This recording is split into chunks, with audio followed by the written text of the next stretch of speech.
திருப்பள்ளி எழுச்சி இரண்டாவது பாடல்.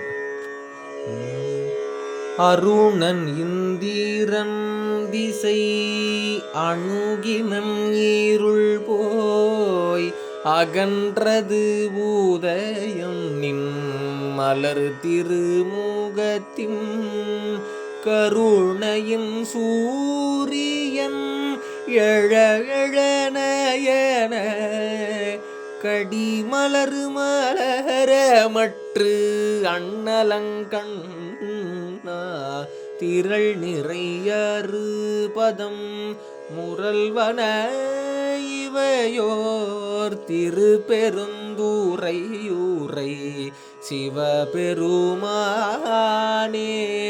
அருள் நிதி தர வரும் ஆனந்தமலையே